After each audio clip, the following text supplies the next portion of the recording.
नमस्कार, चलिए आपकी पाम का एनालिसिस करते हैं। क्या कुछ आपकी पाम बताती है। और पाम का एनालिसिस करने से पहले एक बार मैं आपकी कुंडली देख लेती हूँ। कुंडली क्या कहती है आपकी। देखिए, आपकी कुंडली न्यूमरोलॉजी के अकॉर्डिंग मैं देखूं तो 13 अगस्त 1981 है। 13 जब 1 + 3 को ऐड करेंगे तो ये 4 नंबर आएगा, यानी कि आपका जन्मांक 4 है। तो 4 नंबर जो कि राहु के द्वारा रिप्रेजेंट किया जाता है। इसके जो रूलिंग प्लेनेट होते हैं वो राहु होते हैं। तो आपका जो नेचर होगा, आपका जो एक व्यक्तित्व पर्सनैलिटी होगा, वो बिल्कुल राहु के समान होता है। अब क्या होगा राहु, तो हमेशा दिमाग एक्टिव रहेगा आपका। हमेशा आप स्मार्ट वर्क में बिलीव करोगे, हार्ड वर्क में नहीं बिलीव करोगे, हमेशा स्मार्ट वर्क।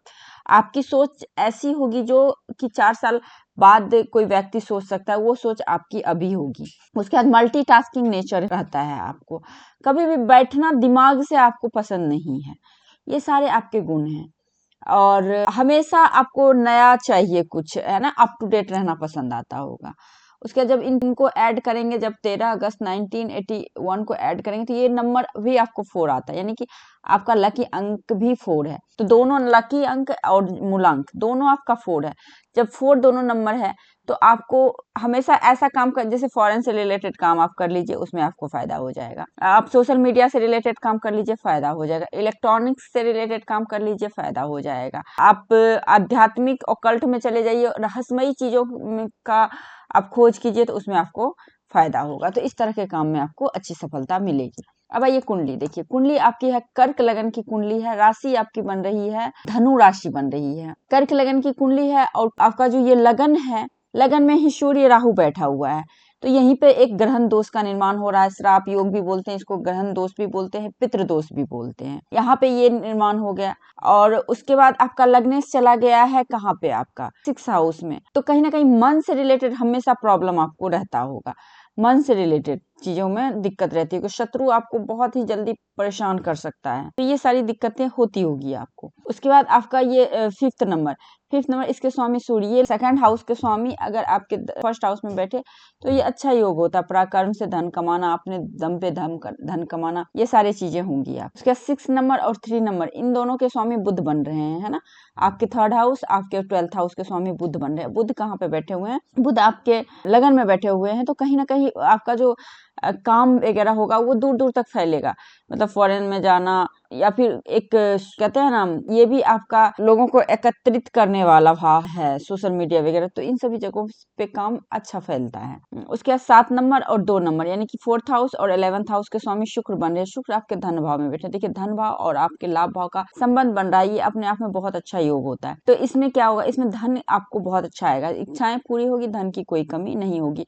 और शुक्र से रिलेटेड चीजों से धन आना, यानी कि शुक्र से रिलेटेड हो गया, लग्जरी हो गया, क्लॉथ का हो गया, ब्यूटी प्रोडक्ट हो गया, इन सभी चीजों का भी काम करेंगे तो उसमें आपको अच्छी सफलता मिलेगी, जिसमें कि ग्लैमर्स वगैरह सारी चीजें होगी। उसके बाद 8 नंबर और 1 नंबर है ना, 8 नंबर और 1 नंबर यानी कि आपके 5th हाउस और आपके 10th हाउस के लॉर्ड मंगल बन रहे हैं। और ये कहाँ पे बैठ गए, 12th हाउस में बैठ गए। एक तो मांगलिक योग का निर्माण हो रहा है। उसके बाद देखिए, रोजगार का संबंध आपके विदेश के घर से बन रहा है 12th हाउस से।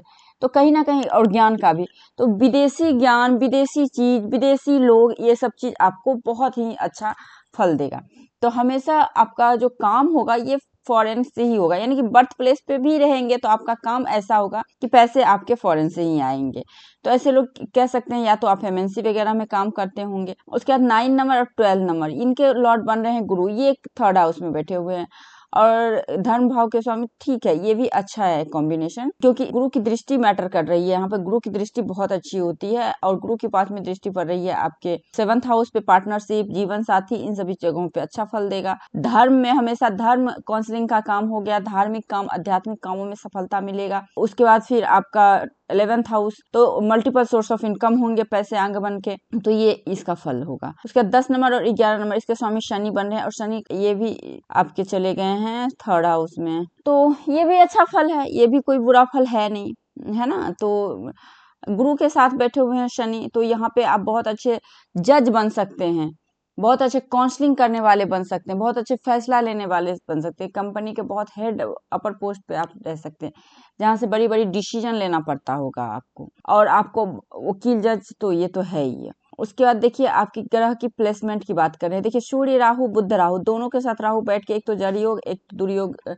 ग्रहण योग का, तो इसकी रेमेडीज आपको करनी पड़ेगी। इसकी रेमेडीज आप कर सकते हैं। देखिए आपको स्टोन में अगर बोलूं तो आप एक मूंगा आप पहन सकते हैं, महादशा में देखती हूँ उसके अकॉर्डिंग आप पहन सकते हैं। उसके बाद शुक्र, देखिए शुक्र की दृष्टि पड़ रही है आपके 8th हाउस पे, तो 8th हाउस एक्टिव है, ऑकल्ट वगैरह में अच्छी रुझान होगी आपको। उसके बाद गुरु शनि, 1 2 3 तीसरी दृष्टि पड़ रही है आपके 5th हाउस पे। आपके कुंडली का योग कारक ग्रह है नहीं शनि, मांगलिक भी योग बन रहा है। तो सबसे बड़ी बात तो सबसे पहले तो आपको इसकी रेमेडीज करनी पड़ेगी ग्रहण योग की। मैरिज लाइफ डिस्टर्ब दिख रहा है आपका, करियर तो फिर भी ठीक है, लेकिन मैरिज लाइफ, मानसिक परेशानी, ये सारी चीजें रहेंगी। हालांकि गुरु चंद्र की दृष्टि का संबंध बन रहा है, ये अच्छे योग बताए जाते हैं। उसके बाद आपके नवांश कुंडली देखिए, नवांश कुंडली में गुरु मंगल की थी, ये अच्छी, बहुत अच्छा। देखिए शनि डाउन पर गया है ना, यहाँ पे नीच का हो गया, शनि चंद्र भी नीच का हो गया, तो कहीं ना कहीं शनि चंद्र डिस्टर्ब हो गया है। देखिए 11 यहाँ पे आप सूर्य भी 8th हाउस में चला गया है, बुध केतु, तो ओवरऑल आपको रेमेडीज करनी ही करनी पड़ेगी इसकी, तभी अगर जो भी परेशानी है वो दूर होगा। उसके बाद देखिए आपकी जो अभी महादशा चल रही है, अभी राहु की महादशा भी तो ऐसा ही डेंजरस आपका महादशा चल रहा है, तो राहु की महादशा चल रही है, तो ये सही नहीं होता। मैं रेमेडीज आपको कॉल पे बता दूंगी क्या करना है आपको। चलिए आपके पाम पे आते हैं। देखिए पाम और कुंडली में अंतर हो जाता है। क्या अंतर होता है? पाम जो अभी आप सोच रहे हैं वो सारा चीज दिख रहा है, कुंडली में क्या है, जिस समय आप पैदा लिए उस टाइम जो ग्रह गोचर था उसके अकॉर्डिंग कुंडली बन गई, लेकिन उसके बाद सोच भी काफी बदलते हैं। तो बहुत सारे लोगों को आप देखते होंगे कुंडली में बहुत दुर्योग होता है, फिर भी वो व्यक्ति बहुत अच्छा काम किए हुए रहता है। और बहुत लोगों के कुंडली में कहा जाता है सूर्य खराब है तो गवर्नमेंट जॉब नहीं, लेकिन वो गवर्नमेंट जॉब कर रहा होता है। तो कहीं ना कहीं दिमाग से स्ट्रांग, माइंड से स्ट्रांग, कर्म से स्ट्रांग होते हैं। अब देखिए हाथ जो है ना आपका बड़ा हाथ है। बड़ा हाथ होने का मतलब क्या होता है? जैसा कि सारा कुछ आपके हाथ में है, तो आपका जो मेंटली है, ये जोन जहाँ से आप सोचते हैं, लॉजिकली जहाँ से आप तर्क वितर्क करते हैं, और ये हो गया फिजिकली जहाँ से आप एक्शन लेते हैं, तो ये तीनों जोन आपका बड़ा डेवलप होता है, इसलिए बड़ी पाम अच्छी बोली जाती है। और ये पाम एक रेक्टेंगुलर और स्क्वायरी दोनों का कॉम्बिनेशन है, ना फुल्ली रेक्टेंगुलर है ना फुल्ली स्क्वायरी है। तो मेंटली काम और फिजिकली काम दोनों करने वाले हैं। जैसा कि नंबर भी आपका 4 है, मल्टीटास्किंग नेचर होगा आपका। फिंगर है आपकी शॉर्ट है पाम के कंपैरिजन, तो जब भी पाम के कंपैरिजन फिंगरें शॉर्ट हो जाती है तो किसी के अंडर में काम करना पसंद नहीं आता है, किसी के दब के, किसी का सुन के काम नहीं कर सकते। आपके अंडर में लोग काम करेंगे, ऑर्डर देने वाले होते हैं, ऐसे ज्यादा ऑर्डर लेने वाले नहीं होते हैं। फिंगर के बीच में गैप है, देखिए इस प्रकार से, तो गैप होने से स्वतंत्र स्वभाव के होते हैं, खर्चीले नेचर के होते हैं। आप लोग के पास में पैसा रहता है बहुत खर्च करते हैं, नहीं रहेंगे तो हाथ पैर अच्छे से बांध के बैठ जाएंगे। उसके बाद देखिए ये बहुत सुंदर है आपका, स्ट्रगल तो रहा है, जबरदस्त स्ट्रगल रहा होगा लाइफ में, लेकिन अपॉर्चुनिटी को ग्रैब करके आप लोग आगे बढ़े हैं। उसके बाद इस पे खड़ी लाइनें जो है, ये सारी खड़ी लाइनें बताती है इस तरह से, मिलनसार एडजस्टेबल नेचर के होते हैं, धन की कोई कमी नहीं होता, स्पष्ट बोलना, स्पष्ट सुनना, इस वजह से कभी कभी एरोगेंट शो करना, ये भी घमंडी, इगोस्टिक लोग आपको कहते होंगे, क्योंकि इतना ज्यादा नोट्स एकदम से क्लियर होता है ना, तो कभी कभी स्पष्ट लोग ऐसे ही बोलते हैं, तो ये चीज है आप में। उसके बाद ये 3 फिंगर एक तरफ है, ये फिंगर अलग है, तो थोड़ा हटके सोच रखना, आप समाज से, अपने परिवार से हटके सोच रखने वाले, बहुत ही ज्यादा एक तरह से मॉडर्न ख्याल के होते हैं ऐसे जाते हैं। और उसके बाद ये देखिए ये फिंगर कल्ट है, जब भी आपकी ये छोटी फिंगर थोड़ी कल्ट हो जाए ना, तो इसका मतलब होता है कि आप एक्सपर्ट है अपने एरिया में, आपका जो भी सब्जेक्ट है, जो भी आपका काम है उसमें एक्सपर्ट हैं, और उसको बहुत आसानी से इंटरेस्ट के साथ करने वाले होते हैं। फैमिली को लेकर डेडिकेटेड हैं आप, फैमिली को बहुत मानने वाले। कम्युनिकेशन स्किल आपकी बहुत अच्छी है, मार्केटिंग स्किल, कम्युनिकेशन स्किल आपका, मतलब कम्युनिकेशन स्किल जब अच्छा है तो हर चीज कन्विंसिंग वगैरह हो ही जाता है अच्छा, तो ये काफी अच्छा है। उसके बाद आपके गुरु की फिंगर देखिए, गुरु की फिंगर शॉर्ट है आपकी और सूर्य की फिंगर लॉन्ग है। देखिए जब भी गुरु की फिंगर शॉर्ट और आपकी सूर्य की फिंगर लॉन्ग हो जाती है ना, तो इसका मतलब होता है आपके लिए मान सम्मान इज्जत से बढ़ के कुछ है ही नहीं दुनिया में। और दूसरा होता है गवर्नमेंट और फॉरेन, ये दोनों जगह से बहुत अच्छे लाभ मिलता है। पिता भी बहुत अच्छे घर में रहते हैं, बहुत अच्छे धनी परिवार के होते हैं पिता भी, तो ये सारी चीज होती है। लेकिन गुरु ये शॉर्ट होने का मतलब क्या होता है? पढ़ाई में ऑब्स्टिकल आना, मैरिज लाइफ में दिक्कत आना, ये नहीं कहती अच्छी नहीं होगी लेकिन दिक्कतें आएगी। तो मैरिज लाइफ में भी आपकी वाइफ का भी कुंडली अगर बुरा मिला तो कभी कभी मैरिज लाइफ सही सफल नहीं होता है। बेबी वगैरह में बॉर्न में दिक्कत होना, ये सारी चीजें में होती है गुरु जब छोटी हो जाती है तो। गुरु की फिंगर, उसके शनि की फिंगर लॉन्ग है, तो रिसर्चेबल नेचर है, अकेले रहना पसंद आता है, रिसर्च करना पसंद आता होगा आपको, स्वतंत्र रहना पसंद आता है आपको, डिसिप्लिन में, लाइफ में डिसिप्लिन चाहिए, डिसिप्लिन में रहना, पंक्चुअल रहना, ये सारे आपके गुण हैं। और कभी कभी बहुत ज्यादा आलसी भी हो जाना, देखिए हर सिक्के के दो पहलू होते हैं, तो कभी कभी आलसी भी हो जाना ये दिखा रहा है। सूर्य अच्छा है ही, सूर्य के फिंगर अच्छा है, तो गवर्नमेंट फॉरेन पिता के साथ अच्छा रहता है, पिता की संपत्ति से लाभ होता है, मान सम्मान मिलता है, कहीं भी रहेंगे मान सम्मान के साथ रहेंगे। और आपका बुध अच्छा है। अब देखिए आपका थंब, जो कि पाम के सोल कहे जाते हैं, थंब देखिए, थंब आपका बहुत स्ट्रांग है। थंब जब स्ट्रांग हो जाए ना, इस तरह से देखिए, इस प्रकार से काफी स्ट्रांग है, तो अपना डिसीजन लेने वाले होते हैं, सुनते सबके हैं, करेंगे अपने मन की, और अपने डिसीजन पे अडिग रहने वाले होते हैं। बुधा आइज है विथ पलक है, तो इंट्यूटिव है, इंट्यूशन स्ट्रांग है, सिक्स सेंस एक्टिव है, जो सोचते हैं उसको इम्प्लीमेंट भी करते हैं, लॉजिक और आपका विल पावर दोनों अच्छा है, तो जो सोचेंगे उसको इम्प्लीमेंट भी करेंगे। मैरिज लाइफ यहाँ से भी अच्छी मुझे नहीं दिख रही है, ठीक है, कहीं ना कहीं दिक्कत है। और आप गुरु की माउंट को भी देखेंगे तो ये देखिए यहाँ पे दबी हुई है, तो यहाँ पे भी दबी हुई है, तो ये कहीं ना कहीं मैरिज लाइफ को डिस्टर्ब करता है। उसके बाद यहाँ पे देखिए इस तरह से ऊपर गया हुआ है, तो ये जो लाइन जब भी ऑफशूट निकलता है ना इस प्रकार से, तो लाइफ में आप बहुत कम उम्र से ही तरक्की करना शुरू करेंगे। टीन एज खत्म हुआ मतलब 20-21 से ही जब तक तरक्की करना शुरू कर देते हैं। ओवरऑल यहाँ पे सब अच्छा है, बट कहीं ना कहीं गुरु दबा होने से मैरिज लाइफ को लेके परिवार का सुख नहीं होना, इस चीज को दिखा रहा है। शनि की माउंट दबी हुई है, दबी रहनी चाहिए, ठीक है। यहाँ पे आप देखेंगे, यहाँ पे बहुत सुंदर सा आपको एक तरह से फ्लावर का, कमल के फूल का आकृति मिल रहा है, तो ये धन के पॉइंट ऑफ व्यू से बहुत अच्छा है, धन बहुत अच्छा रहेगा ऐसे जातक के पास, एक से अधिक सोर्स ऑफ इनकम भी रहेंगे आपके। यहाँ पे हल्की सी द्वीप है, तो निगेटिव थिंकिंग आपको आता है, निगेटिव थॉट्स आता है, देखिए यहाँ पे द्वीप है, इतना लाइफ में स्ट्रगल रहने लगता है कि निगेटिव थॉट्स, तो इसकी रेमेडीज मैं आपको बता दूंगी करना क्या है। तो शनि ठीक है। अब देखिए सूर्य, सूर्य पे एक तो एक लंबा सा क्रॉस दिख रहा है, एकदम से एक लुक में दिख रहा है, तो कहीं ना कहीं ग्रहण योग का भी प्रभाव है। तो ऐसे जातक बहुत बड़े बड़े काम करते हैं, लेकिन कहीं ना कहीं आपके अच्छे खासे दुश्मन रहते हैं, और मौका मिलते ही आपको बदनाम, आपका नाम खराब करना चाहते हैं। एक दूसरा चीज, या तो हार्ट में या तो आंख में प्रॉब्लम, और पिता का सुख में कमी, यही 2-3 निगेटिव इसका है। रिस्पेक्ट नहीं मिलना, रिस्पेक्ट तो मिलेगा लेकिन कहीं ना कहीं कहते हैं ना हिडन शत्रु रहता है, जो कि आपका कहीं ना कहीं नाम खराब करना चाहेगा। उसके अलावा सूर्य देखिए, सूर्य के यहाँ से तो 28 के राउंड से ही आपको सक्सेस मिला होगा, या तो गवर्नमेंट एम्प्लॉय होंगे आप, या फिर बड़े बड़े लेवल पे बिजनेस होगा आपका, क्योंकि यहाँ पे भी फिश का साइन, क्लियर कट फिश का साइन दिख रहा है, तो ये बेसिक नॉलेज को भी बताता है, बहुत अच्छे काउंसलिंग वगैरह, अपना ब्रांड के मालिक होना, अपना कंपनी का अपना मालिक होना, लाइक इस तरह से काम। और यहाँ पे भी आप देखेंगे फिश का साइन का यही मतलब होता है, और इस तरह से लाइन जाना बुध की ओर, तो ये भी इंडिकेट करता है मल्टी सिटी इंटरनेशनल बिजनेस होता है ऐसे जातक को, एक से अधिक सोर्स ऑफ इनकम होता है। इसकी रेमेडीज, सबसे बड़ी रेमेडीज है क्रॉस है, पिता समान व्यक्ति का रिस्पेक्ट कीजिए, सूर्य देव को जल दीजिए, आदित्य हृदय स्त्रोत का पाठ कीजिए, डेली करें तो बहुत अच्छा है, अगर डेली ना कर पाए तो आप कम से कम संडे के दिन जरूर कीजिए। उसके बाद बुध अच्छा है, बुध हल्का दबा हुआ है, तो कहीं ना कहीं कभी कभी वाणी, जैसा कि आपका है नंबर भी है 4 नंबर है, तो वाणी के कारण थोड़ा सा दिक्कत आ सकता है। उसके बाद बाहरी मंगल आपका काफी स्ट्रांग है, बाहरी मंगल स्ट्रांग है, मेंटली स्ट्रांग है, अंदरूनी मंगल स्ट्रांग है, लेकिन यहाँ पे आपको क्रॉस का साइन दिख रहा है, यहाँ पे भी क्रॉस है, यहाँ पे भी क्रॉस है, तो ये अच्छा नहीं होता है फिजिकली पॉइंट ऑफ व्यू से, है ना, एक्सीडेंट वगैरह होने के चांसेस थोड़ी बढ़ जाते हैं, खास करके अपने लोग परेशान ज्यादा कर देते हैं, भाई समान, छोटे भाई, तो ये इस यहाँ पे आपको अलर्ट रहना है।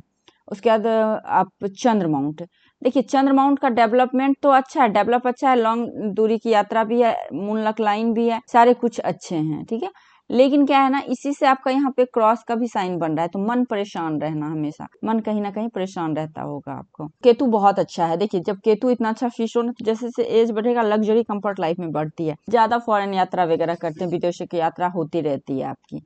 उसके बाद शुक्र, शुक्र पे इस तरह से लग्जरी लाइन है, कोई टेंशन नहीं, बहुत अच्छे लग्जरी कंफर्ट लाइफ में है, हर चीज की सुख सुविधा है, भले आपका जैसे मैरिज लाइफ अच्छी नहीं है, लेकिन शादी का जो सुख होता है ना वो आपको मिल रहा है, क्योंकि शुक्र जब अच्छा होता है तो मिल ही जाता है इस तरह की चीजें। उसके बाद यहाँ पे गार्डन एंजल लाइन है, ये लाइन है 28 से लेके आपको 45 तक एज तक, ठीक है, उसके बाद नहीं है, तो इतना एज तक आपको कोई भी प्रॉब्लम आएगा तो बड़ा आसानी से आप निकल जाएंगे उससे।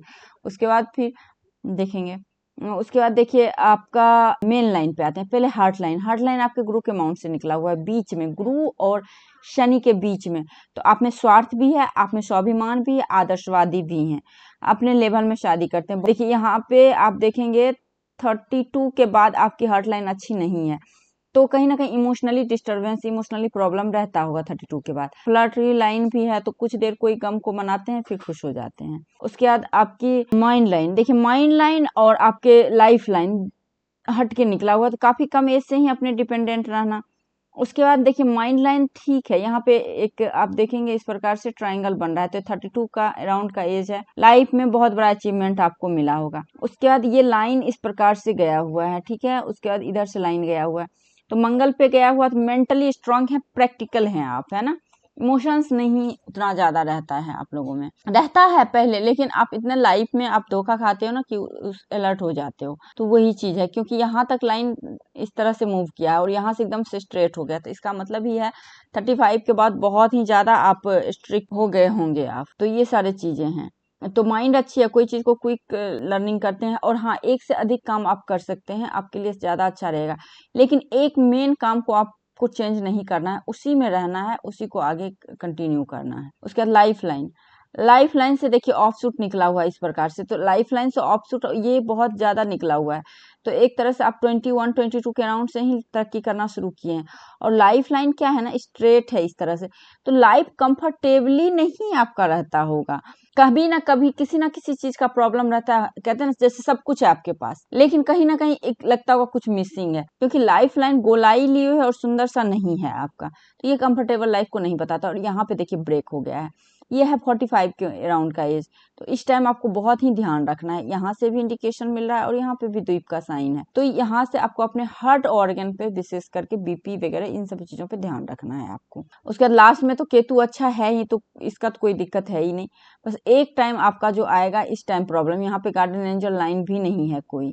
तो यहाँ पे आपको बहुत ध्यान रखना है 45 के राउंड के एज का। उसके बाद लक लाइन, देखिए लक लाइन यहाँ तक आया, खत्म कहानी, यानी कि कोई काम आपने शुरू किया, चला 33 34 ईयर्स तक चला होगा आपके एज तक, उसके बाद खत्म। उसके बाद क्या है, चंद्र माउंट से आया ये लाइन, और ये लाइन इस तरह से आया, हाँ ब्रेक होके ये गया यहाँ, ठीक है ये भी, लेकिन यहाँ पे हल्की सी द्वीप का साइन है, तो यहाँ पे भी आपको थोड़ा अलर्ट रहना है। 45 के बाद 50 के अराउंड के एज में भी आपको बड़ा इन्वेस्टमेंट करने से पहले बहुत ज्यादा इन्वेस्टिगेशन करके करना चाहिए आपको, तो ये चीज इंडिकेशन आपको यहाँ से दिख रहा है। उसके बाद लक लाइन है आपके, बहुत सारे लक लाइन है, स्ट्रॉन्ग लक लाइन यही है एक तरह से मैं कहूँ तो, ये आपको 33 के बाद का है। उसके बाद आपके देखिए इस प्रकार से लाइन आई हुई है, तो ये सारे यहाँ पे देखिए एक फिश नुमा आकृति बन रही है, सुंदर सा फिश या कह लीजिए या फ्लावर टाइप में बन रहा है ना, तो ये राहु का माउंट है, तो देखिए सडन लाइफ में पैसे आना, सडन ग्रोथ होना, इस चीज को भी दिखा रहा है।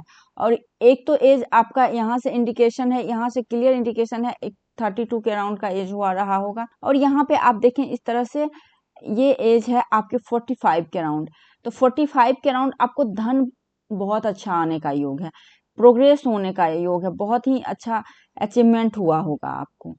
उसके बाद फिर ठीक है, उसके बाद नॉर्मल है, लेकिन वही कहते हैं ना जैसे धन आता है तो खर्चे करने के भी आ जाते हैं, तो कहीं ना कहीं हेल्थ इश्यूज आपके रह सकते हैं, इस पे आपको ध्यान देना है, हड्डी से संबंधित प्रॉब्लम आपको हो सकती है, तो इस पे भी आपको ध्यान देना है। बाकी आपकी लाइंस सब ठीक है, कोई दिक्कत उसके बाद तो नहीं दिख रही है। आपको रेमेडीज करनी है, यहाँ पे शनि पे द्वीप है इसकी, डेली सुबह शाम नमः शिवाय का जाप कीजिए, आपके लिए बहुत अच्छा रहेगा। शिव जी का रुद्राभिषेक आप करवाते रहें, ग्रहण योग है आपके कुंडली में, रुद्राभिषेक करवाइए, और आप सूर्य देव को जल दीजिए, आदित्य हृदय स्तोत्र का पाठ कीजिए, मैंने बता ही दिया है उसमें। और अभी श्रावण मास चल रहा है, तो इसमें आप रुद्राभिषेक जरूर करवाइए, हर 2 महीने पे या हर महीने आप करवा सकते हैं, तो रुद्राभिषेक अपने हाथ से कीजिए, इससे पितृदोष भी आपका खत्म होगा और ग्रहण योग का भी असर आपका कम होगा, और हाथ में भी जो ये निगेटिव साइन है ना, इसके कहीं ना कहीं दोष ठीक होगा। और एक चीज है यहाँ पे टूटा हुआ लाइन है, ये सही इंडिकेशन नहीं है, तो आपको रुद्राभिषेक तो करवाना ही करवाना चाहिए। शिव जी की पूजा जितना करिए उतना आपके लिए अच्छा रहेगा। और आप रत्न वगैरह अगर धारण करना चाहते हैं तो रत्न आपके लिए मोती आप धारण कर सकते हैं, मूंगा धारण कर सकते हैं, मोती मूंगा आपके लिए बेस्ट रत्न होगा। तो आई थिंक मैंने आपके हथेली का पूरा विश्लेषण कर दिया। इसके बाद लाइन्स, रेखाएं, चिन्ह सवाल रहेंगे तो आप मेरे से पूछ सकते हैं। नमस्कार।